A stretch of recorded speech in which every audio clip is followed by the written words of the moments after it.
তীব্র গরমে মানুষের মতো হাঁসফাঁস অবস্থা বন্যপ্রাণীদেরও। তাই স্বস্তির খোঁজে ফাঁকা ঘরবাড়ি ও লোকালয়ে ঢুকছে সাপ। এতে আতঙ্কিত না হয়ে সতর্ক থাকার আহ্বান।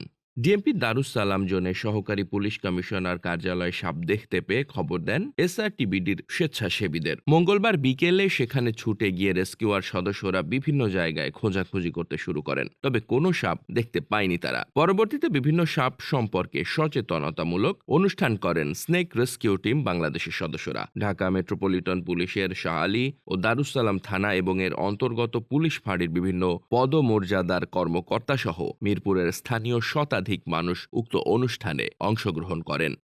নিজের খেয়ে বনের মোষ তাড়ানোর মতোই কাজ করে যাচ্ছে একদল স্বেচ্ছাসেবকরা। একসময় সাপ দেখলেই মেরে ফেলাটাই যেন স্বাভাবিক ছিল। মানুষের কাছে এখন যে কোনো বন্যপ্রাণী কিংবা বিষাক্ত সাপ ধরা পড়লেই খবর দেন স্বেচ্ছাসেবীদের। যে কোনো প্রাণী কোথাও বিপদে পড়লে তার ডাক পড়ে, ছুটে যান সেখানে। ডাক পড়লেই নিঃস্বার্থভাবে প্রাণীদের জন্য উদ্ধারের কাজ করছেন স্বেচ্ছাসেবী কর্মীরা। অনুষ্ঠানে স্নেক রেস্কিউ টিম বাংলাদেশের স্বেচ্ছাসেবী সাদ আহমেদ অপু বলেন, অনেকে সাপে কাটলে সেই সাপ নিতে হবে ও মেরে ফেলার চেষ্টা করেন।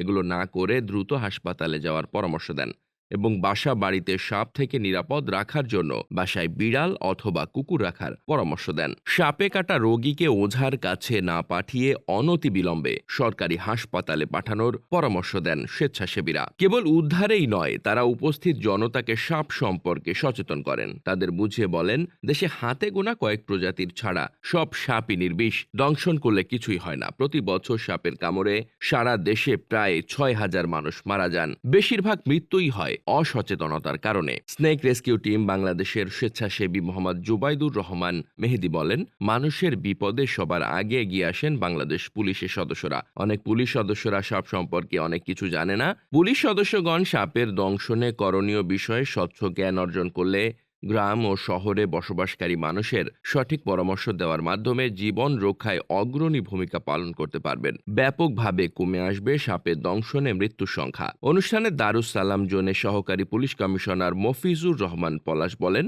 বিভিন্ন ঘটনা ঘটলে সবার আগে কল পুলিশের কাছেই আসে। অনেকে সাপে কাটলে কোন মেডিকেলে নিব তার জন্য কল দেন। তাদের উদ্দেশ্যে আমাদের মেসেজ, সাপে কাটলে ওঝা নয়, সরাসরি মেডিকেল। এবং বন্যপ্রাণী পাচারকারীদের বিরুদ্ধে কঠোর আইন প্রক্রিয়া গ্রহণ করার আহ্বান জানান।